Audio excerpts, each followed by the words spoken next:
Thank you. Whenever you're ready. Good morning. Welcome to the Sunday service. It's good to be with you, whether you're here or on Zoom. I am Ginny Johnson, the worship associate for today. With me today are the Reverend Lucy Bunch, Reverend Roger Jones, music director Anthony Tavianini, close, pianist Dr. Irina Tchantceva. Dr. Jones is, no, you're not. I was going to say he was going to be here by Zoom, but he's not. He's really here in the flesh. Making our service today possible are technical producers Ivan Caballero and Colleen Emrys. They're in the back room. Reverend Lucy is preaching today. Her sermon title is Showing Up for Each Other's Mental Health. We want to welcome everyone, whether you are here or on Zoom. You might want to turn around and wave, just to see that they're there. Oh, I didn't know that. Okay. We send a special welcome to any newcomers with us this morning. If you'd like to get connected, please fill out a newcomer card. If you are here, you can do that with us at the welcome table, which is in front.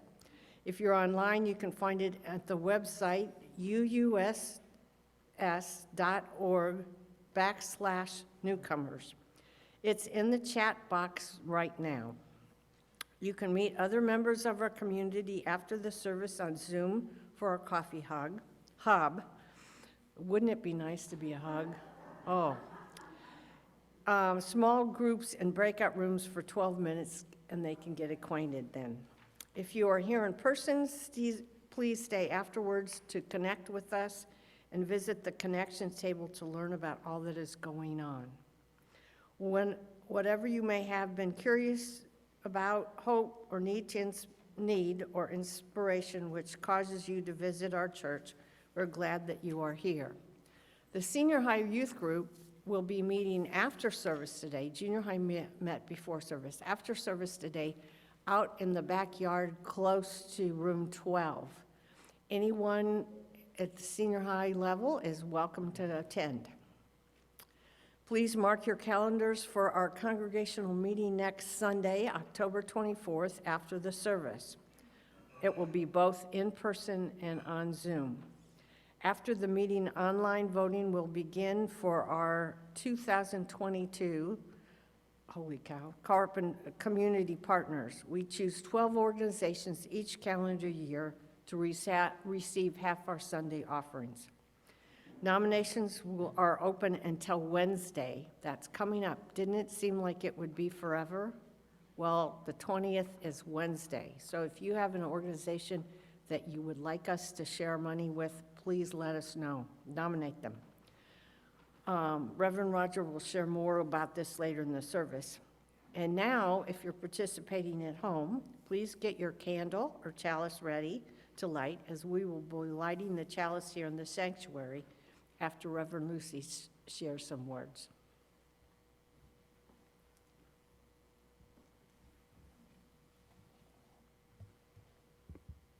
Good morning. Nice to see everyone this morning. Our chalice lighting words come from the Reverend Scott Taylor. Come. Come with your joy, your incurable curiosity, your hunger for hope. But bring too your broken heart, your cracked confidence, your ruptured relationships. Let this today be a place of repair. May the words spoken become webbing, weaving again a path back to wisdom, back to forgotten worth, back to a place of peace now buried by all the striving, worry, and wounds. May the sound circling in this space sweep you up like a stream whose currents long to carry you home. And may the common breath shared so sweetly between us remind you that loneliness eventually lifts, that we are tethered more tightly than it sometimes seems, and that together our hearts can mend and our world can be woven anew. Come, let us begin.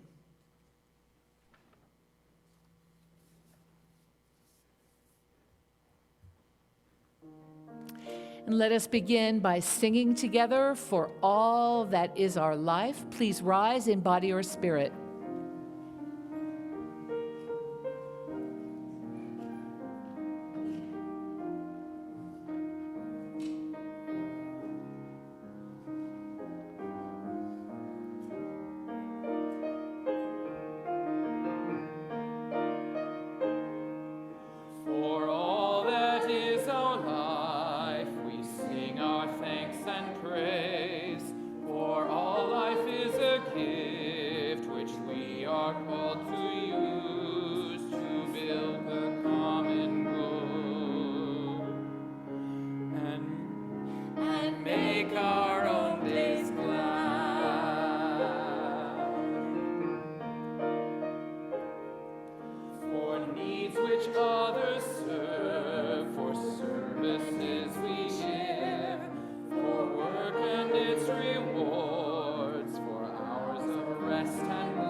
Good morning. It's good to be with all of you. It's good to be with you wherever you are, however you're with us.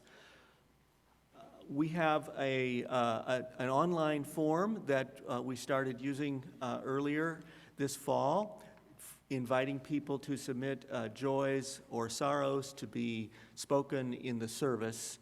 And this is available on our website, but if you're not able to use the website, you can call the office before the close of business on Friday, and Elaine will pass it along to Lucy and me. And so I have a few things to mention that have been communicated for us to lift up in our service. The Reverend Sanjay Hawk is spending this year in a chaplaincy education program at the UC Davis Med Center, but Sanjay has reached out to say hello and to share her joy that her daughter is expecting a child who will be Sanjay's first grandchild. And Abdul Tamim is very happy to welcome his cousin and his cousin's family who were evacuated from Afghanistan at the end of August and who've been at a military base since then. At the end of August, they have relocated to Sacramento and through our connections have found a home for 2 adults and 4 children at a below market rent. Sad news from Dick Ma and Elizabeth Ma. They are in sorrow at the loss of their dear friend, Rebecca Cahill, to cancer. She was in her early 30s and recently married. And Rebecca was surrounded by her family, and she will be deeply missed. Our condolences. We want to let you know that a memorial service has been scheduled for our member, Jean Kohoff. She died earlier this month. Her service will be Saturday morning, November 13, here at 11 a.m. And we extend our condolences to our former member, Jane Farashetian, on the loss of her husband, Bob Farashetian. He was 92. Now, if you are on Zoom, you're invited to type your joy, sorrow, reason for gratitude in the chat. And if you are on Zoom and you click the chat icon, you can read what everybody posts on a scroll there. And Reverend Lucy and I will see a summary of this chat later, but you are welcome, anybody is welcome to reach out to us during the week. And those of you who are here in person are welcome to move about gently and quietly share your joys or sorrows with one another as we hear music while the joys and sorrows are posted.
Thank you to all who have said what is on your heart, and thank you to everyone for bearing witness to our joys, sorrows, prayers, and reasons for gratitude.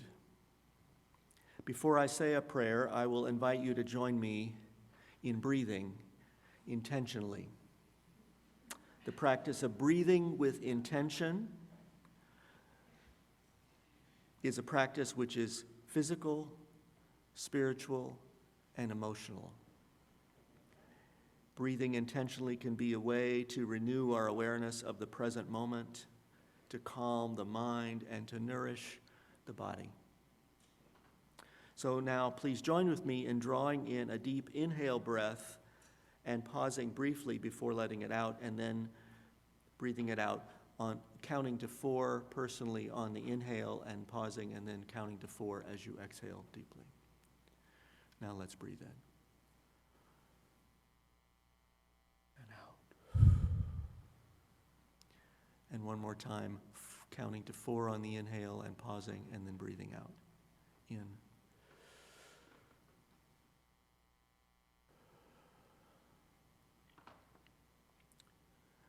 And now one more time. On the count of 4, let us breathe in again and then pause and then breathe out on the count of 4.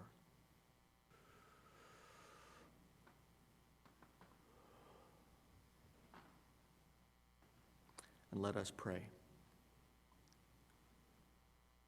O breath of life, we gather this morning with many varied concerns and struggles in life. We hold so many cares. Help us to hold our cares with more ease, breathing in peace, breathing out love. In times of confusion and stress, give us the courage of patience. In times of uncertainty and worry, give us the strength of gentleness. O Spirit of love, we hold so many reasons for gratitude, so many gifts and blessings. Help us to perceive our blessings clearly. Help us to hold our blessings with joy. And now let us hold in mind those who are in our circles of affection and care. With love, we extend our prayers to them for health and healing of any challenge to the health of body, mind, or soul. We hold them with love. And now let us hold in our thoughts all others whom we know and all those whom we have not yet met. We can extend our compassion and care in ever-widening circles. And let us hold in mind those in our congregation, our neighborhoods, this region and beyond, this country and beyond the borders of this country. With care, we send out our hopes and our prayers to everyone, everywhere, for peace and safety to survive, for justice and freedom to thrive. We hold them with compassion. We hold them in peace. And now in these coming moments of silence, as we continue breathing together, let us remember that our breath connects us to every other person in the world. Our breath links us to all creatures on this earth. And may our breath remind us that we are held by life. We are held together by the practice of compassion and peace, by goodwill and by kindness. Let us be together in silence.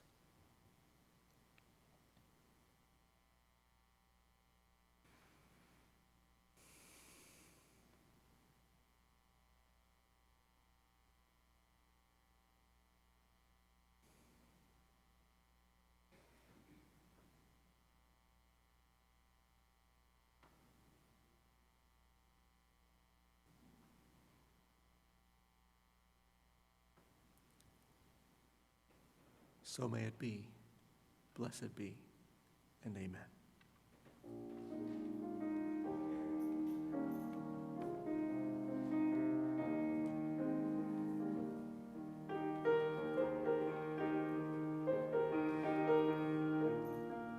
If you are able, please stand as we're lifted up by that which connects us to ourselves, the Spirit, and one another, and sing, "There's a river flowing in my soul." There's a river flowing in my soul. There's a river flowing in my soul, and it's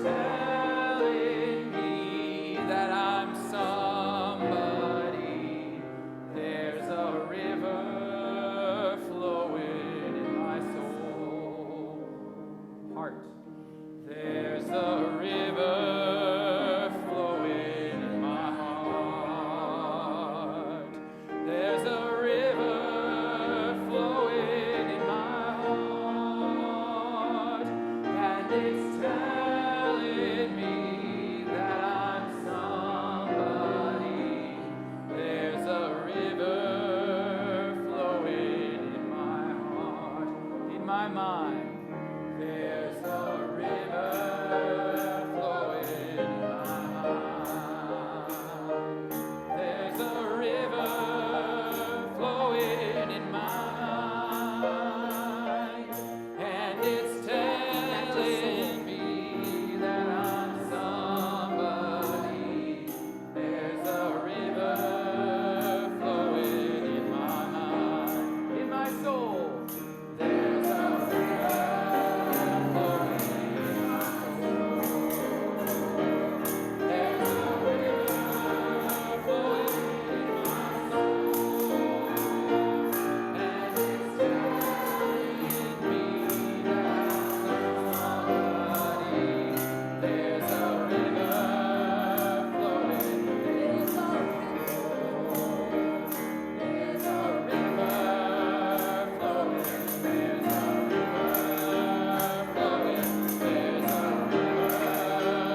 flowing in my soul.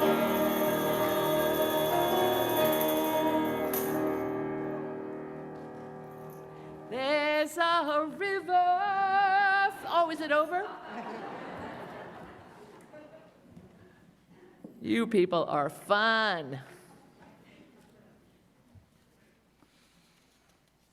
Our story this morning is titled, You Hold Me Up.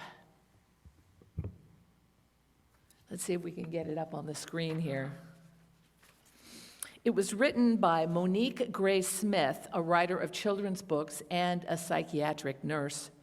She is of Cree, Lakota, and Scottish descent. The illustrator, Danielle Daniel, is of Métis descent, and both women are Canadian. You hold me up.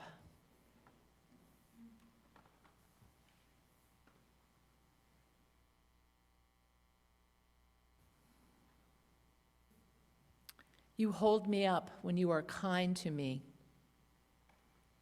when you share with me,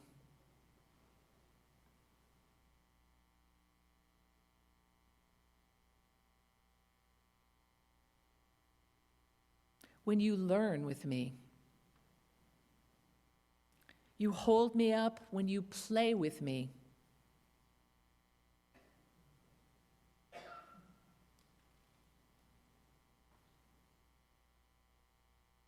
When you laugh with me,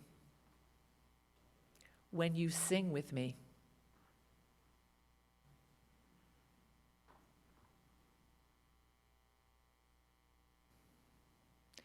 You hold me up when you comfort me.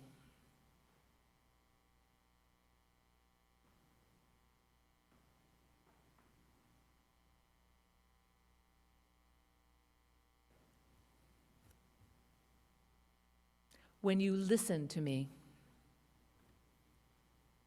when you respect me,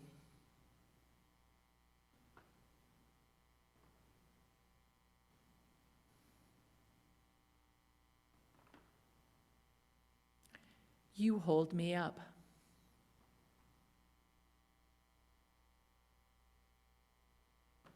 I hold you up.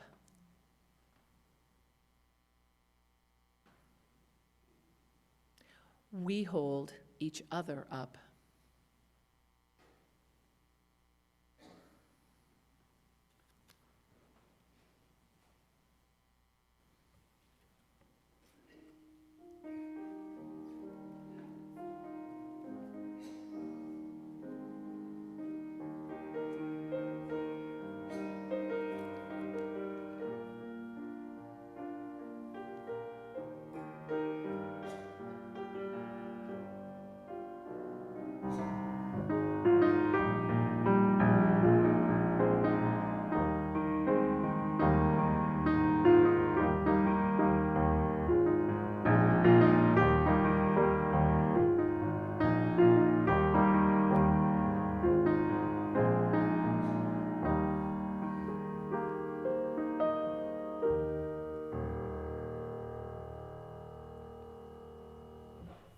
The Reverend Barbara Myers is a Unitarian Universalist community minister affiliated with the Mission Peak UU congregation in Fremont, California.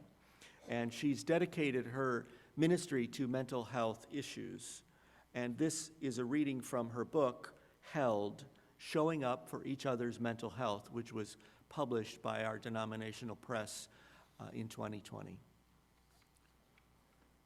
She writes, "A safe place is where a person can be honest and authentic about what they're going through, including mental health issues, without facing judgment, harassment, bias, or violence.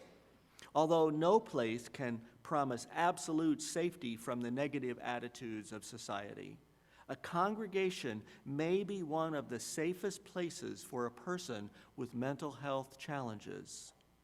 In a faith community, they can be accepted and valued. And since every congregation will include many people affected by mental health problems, either their own or a loved one's, each person who is honest and authentic about their own struggles can ease the collective pain of the congregation, even though they may never know it. Silence and secrecy are both the cause and the consequence of shame, prejudice, and discrimination. Silence and secrecy create a vicious cycle that isolates people in their pain.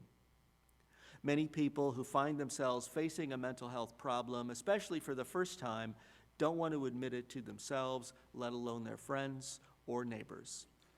They may be afraid that someone will see them at their worst, when they may seem needy, unpredictable, incoherent, or incompetent. So they don't make their needs known to others who might bring meals, check in to see how they're doing, pray with them, offer encouragement, and provide referrals. In my mental health ministry, people often tell me about things that have made them feel it wasn't safe to be truthful about their own mental health challenges or those of a loved one.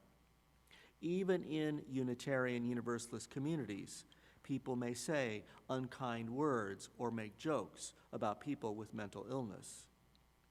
Or they may comment explicitly on mental illness in ways that are inaccurate and hurtful. People who have experienced or are experiencing mental health struggles bring to their congregations authentic gifts, real gifts.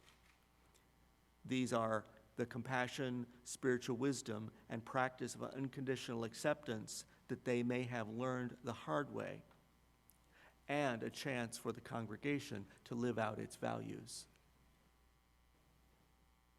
In addition, all congregants can see how people with mental illness are treated and will know that they will likely be treated the same way when they themselves are in crisis and need love and support. The practices and the skills that make a congregation a safe place for people living with mental illness make it a better, safer, more spiritually enriching place and a more loving place for everyone.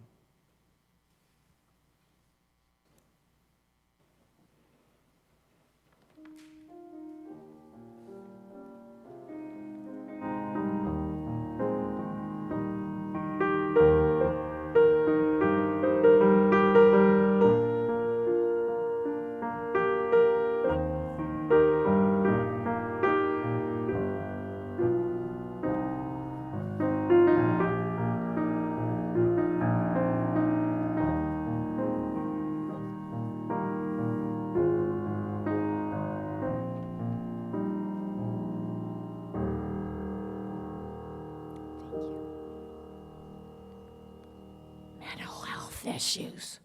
We want to talk about that. I'm embarrassed. Actually, that's exactly what we need to do.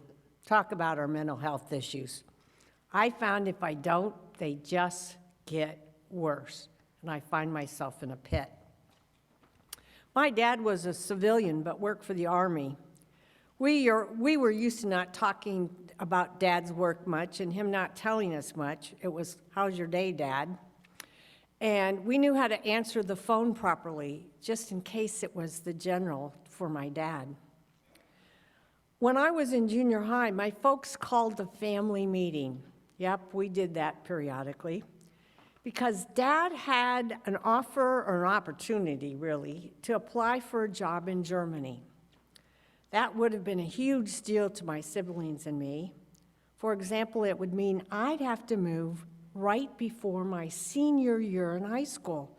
Oh, we talked about the implications and gave our mostly positive opinions. I thought it was wonderful. I wanted to go so bad that I could taste it.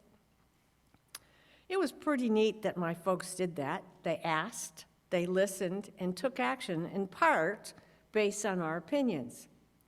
Pretty cool, I think. But we couldn't talk about the opportunity with anyone outside the family yet. Dad did apply for the job, went through the process, but didn't get the job offer. I didn't know the details at the time and still don't, but clearly Dad was disappointed, which I can understand. I was crushed. Then the real problem for me. We couldn't talk about our disappointment. We were still not allowed to talk about it with others, and we didn't talk about it in the family, particularly with Dad, because we didn't want to make his feelings hurt any more than they were. I'm sure it didn't help that my sister was away at college, so we couldn't, it's, long before cell phones and text and stuff like that. I didn't talk with my brother much either, because he was frankly kind of relieved we didn't have to go to Germany. So I swallowed my disappointment. No tears, no anger, just major disappointment. I didn't have a label at the time, but that was my first episode of depression. I wish I could say it was my last, but it wasn't. I managed, and my problem was not talking with about my disappointments. I recovered and went on with my life. I was lucky, very lucky. Since then, I've had episodes of depression. Some started because of difficult circumstances or situations, but I learned to ask for help. I talked with counselors. The operative word is talked with. The first time was while I was in undergraduate school, and I still have a counselor now. I can remember when a friend said, Ginny, we can listen, but I think you need a little more help. I think I know a counselor who can help you. Nice to have friends that paid attention, really saw what was going on and understood. Mostly I didn't say much to my family, except to my sister. After I was married, my husband knew about my depression and ways that I worked on it. As my children grew, I talked to them too. I'm glad I did, because both of them had depressive issues at points in time. Luckily, they each got the help they needed. Unfortunately, my son-in-law wasn't so lucky. I won't go into the details because you would still be listening next Sunday, believe me. I have to tell you, though, that friends, ministers, my church community, and my counselor were helpful to me when my kids were working through their depressions, just as they were when I was working through mine. I got the support I needed because I could do it without adding to their burdens. They didn't need to know that I was hurting because they were hurting. I've been lucky because my depressions haven't been too deep, and I really never felt suicidal. The depression has gotten in the way of my life, however, and I need to pay attention. I've taken antidepressant medications periodically, and it helps. But mostly it's a matter of self-care. All those things we know about, but don't do. Balanced diet, plenty of sleep, meditation, gratitude journals, having wonderful friends, being part of caring communities, getting rid of perfectionist tendencies, and I could go on and on and on, but you get it. During the pandemic, it's been particularly important that I've been in a senior community rather than my condo all by myself.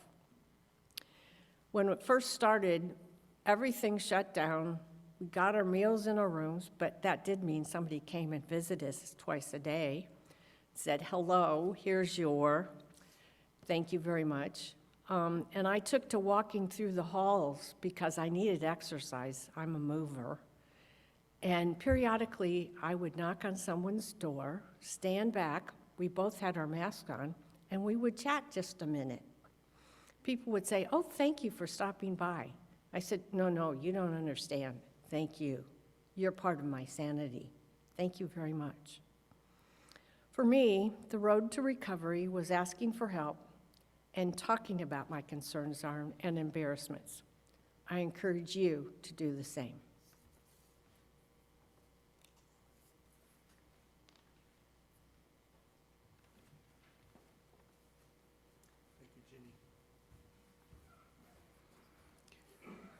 Generosity is a spiritual practice. And as a congregation, we cultivate this practice by giving away half of our offering donations from every service. And every year, the congregation's members vote to select 12 organizations doing important work in the larger community. The nomination forms are due this Wednesday for the vote on our community partners for next year. And if you have a favorite among our current community partners, then please remember that every existing partner needs to be renominated each year. You can find the form on our website at uuss.org/give, and that is in the chat now. If you don't have computer access, you can call the office and they can send a form to you. Deadline is Wednesday. And in October, this month, our community partner is the Sacramento Native American Health Center. It provides a culturally competent, holistic, and patient-centered continuum of care. It provides mental health care and physical health care. There are no tribal or ethnic requirements to receive care at the health center. It plays a major role as part of the safety net in the Sacramento area, where a significant portion of our population has little access to mainstream health care. You can read more at the center's website, and we invite you to give generously. As you can see on the slide, whether you are online or here in person, you can set up your phone to contribute by text message. You can set it up now, and you can contribute anytime easily in the future. You may also go to our UUSS website, or you can mail a check to UUSS here on Sierra Boulevard. If you are here in the sanctuary, there's a bowl up here and one on the back table that you are welcome to put your donation in now during the music or before you leave. Thank you so much for your generosity. Our offering will now be given and received as we hear music.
Thank you, everyone, for your gifts.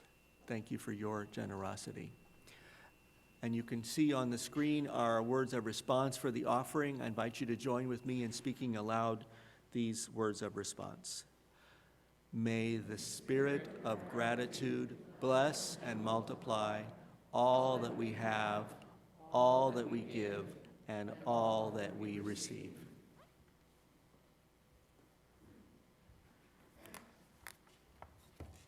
Ivan, can you turn the chat on, please, for the Zoom folks?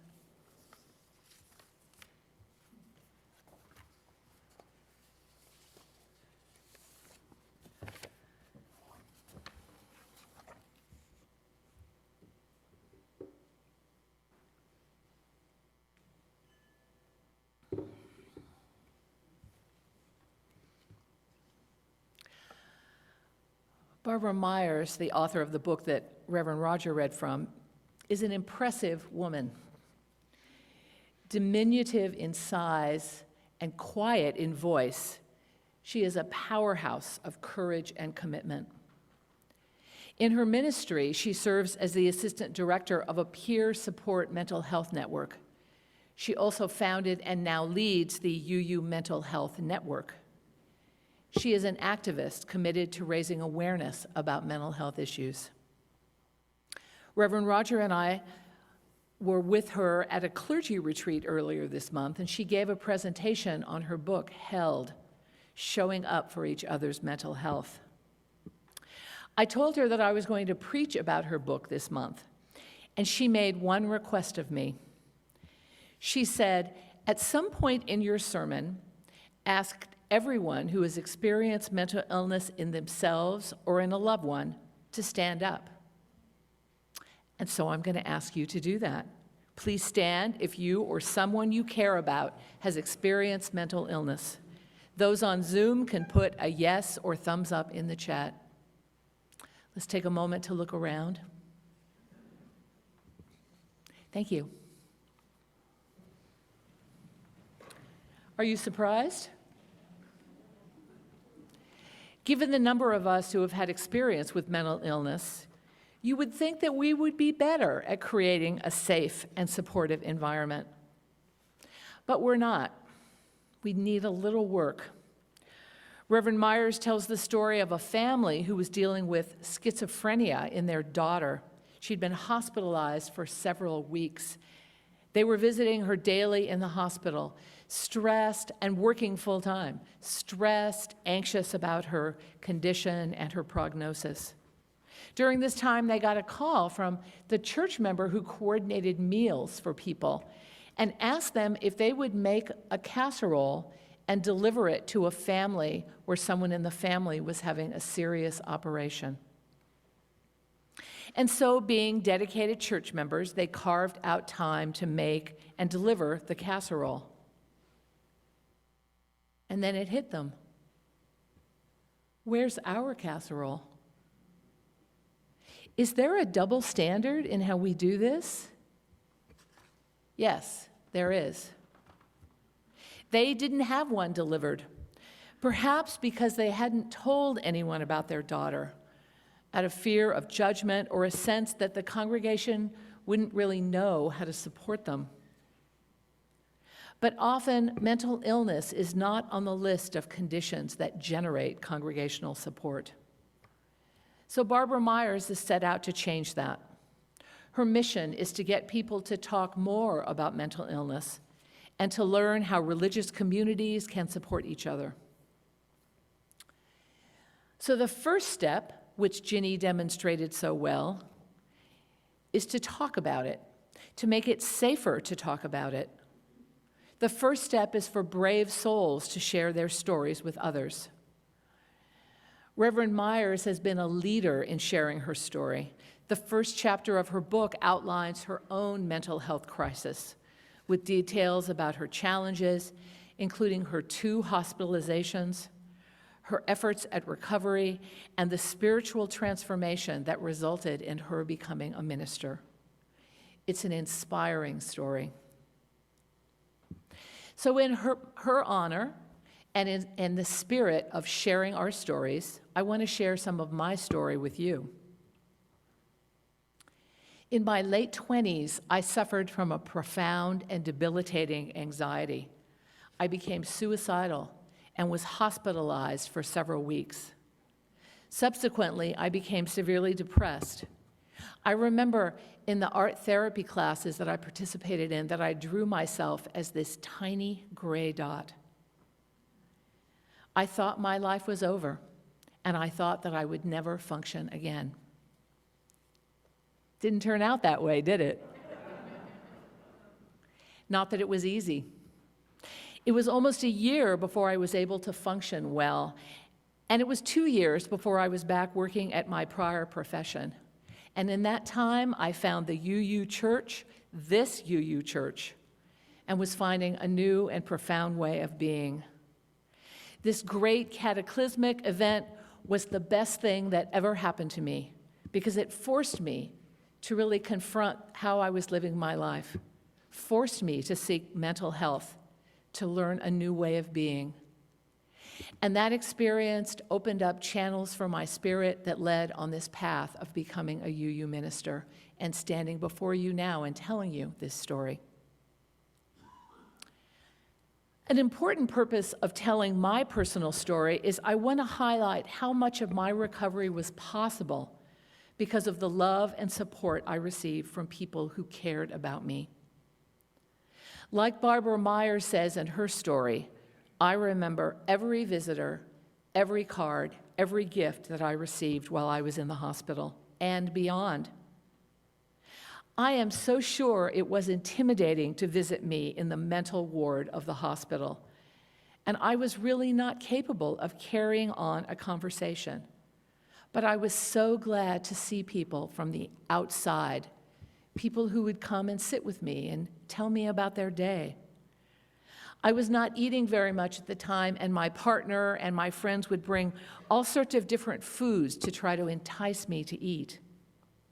Friends from far away came to visit me, driving several hours for a 30-minute visit. One friend sent me a card or a gift every single day that I was in the hospital, and I was in the hospital for 2 months. I will never forget her kindness. There was also a roommate that I had when I first arrived who offered me a life-saving kindness. The morning after I was admitted, I was in a state of shock, and she came over to my bed and told me that it was going to be okay, that they were going to help me, that they had helped her, and that she was going to be leaving the hospital soon. She offered me hope in my pit of despair. Later, when I was out of the hospital and learned that and had to get mental health care through public assistance because I didn't have any health insurance, a friend of mine learned about this, found me a therapist, and insisted that my parents pay for it. When I think of her and all the people who loved me through my despair, I understand why Reverend Myers titled her book, Held. I was healed and held through the love that was shown to me. The people who supported me were not trained in any special way. They didn't read a book about how to help a friend who has a mental health crisis. They just showed up and offered what they could. They just did the best they could. And it was life-saving. I was not alone. Someone cared about me. In her book, Reverend Myers offers some suggestions for ways that each of us can show up for each other's mental health. Presence. Simply sitting with someone can be a powerful act. You don't have to know what to say or know what to do. Sitting and breathing with someone can be very calming and supportive. Active listening. Many people just want to be heard. Those of you who have been in our spiritual deepening circles or soul matter group have come to appreciate the power of being heard. And sometimes it's helpful just to restate what the person said as they tell you their story. This reinforces their awareness that you're listening. You don't have to fix them or solve their problems, just listen and reflect back. Try this on someone in your life when they're upset. And you can offer empathy. Sympathy, as good as it is feeling sorry for someone. Empathy is trying to see it through their eyes. Can you imagine what it would feel like if you were experiencing what they were? Let empathy guide you. Say, that must be terrible for you, rather than, I feel sorry for you. The last one is hope. Reverend Myers says that hope is the most powerful message you can give someone when they are struggling with a mental health problem. Sharing something hopeful from your own story, like the young woman did for me in the hospital, or sharing the story of a family member or someone you know, can make a big difference in someone's life. You can read more detail about these ways that you can support people in her book, and I highly suggest that you do so. But beyond support from individuals, equally important is how our community can support those with mental illness and their families and loved ones. And the first thing we can do to support people with mental illness is to check our attitudes. Creating safe community for those with mental health challenges is really creating safety for ourselves.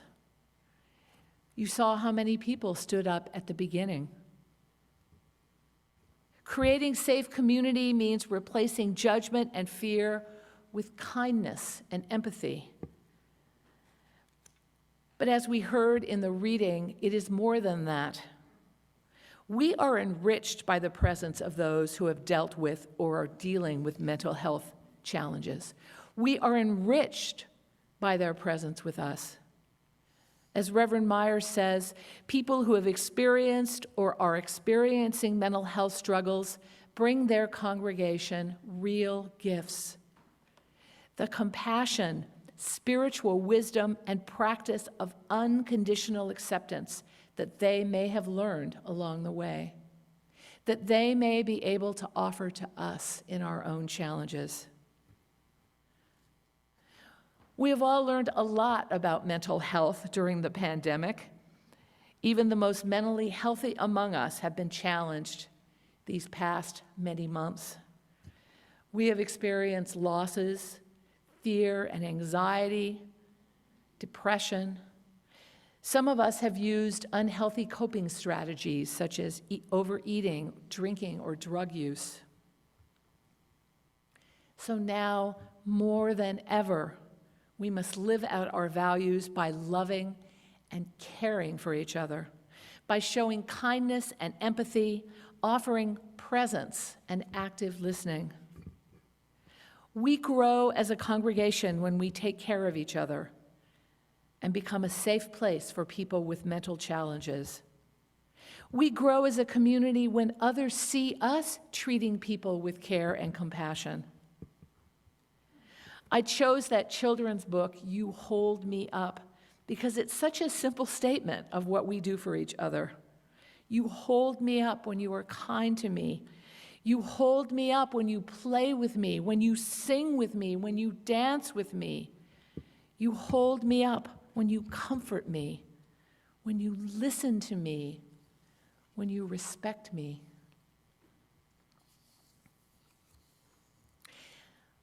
When new people join our congregation, I tell them that now that you have become a member of our congregation, you are no longer a guest. You are a caretaker, not only of our buildings and of our grounds, but you are a caretaker of our community, of each other. You agree by joining our community to take your part in holding each other up. And we will hold you up when you need strength, courage, and encouragement. Let's be the kind of community that holds each other up in good times and in bad. Let's be the kind of community that is loving enough to be a safe place where people can be honest about what they're going through, including their mental health issues. a place where they can be honest without judgment or disrespect, where everyone can bring their whole self, their gifts and their challenges. As Reverend Myers says, the practices and skills that make a congregation a safe place for people living with mental illness make it a better, safer, and more spiritually enriching place for everyone. Let us be that community. May it be so, and blessed be.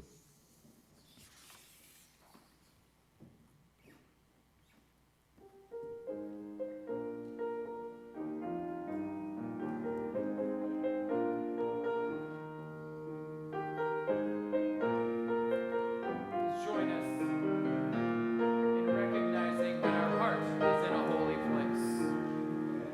When our heart is in a holy place, when our heart is in a holy place, we are blessed with love and amazing grace. When our heart is in a holy place, when we trust the wisdom in each of us, every color, every creed and kind, and we see our faces in each other's eyes, then our heart is in a holy place. When our heart is in a holy place, when our heart is in a holy place, we are blessed with love and amazing grace. When our heart is in a holy place, when we tell our story from deep inside, and we listen with a loving mind, and we're familiar with voices in each other's words, then our heart is in a holy place. When our heart is in a holy place, when our heart is in a holy place, we are blessed with love and amazing grace. When our heart is in a holy place, when we share the silence of sacred space, and the God of our heart stirs within, and we feel the power in each other's faith, then our heart is in a holy place. When our heart is in a holy place, when our heart is in a holy place, we are blessed with love and amazing grace. When our heart is in a holy place, when our heart is in a holy place.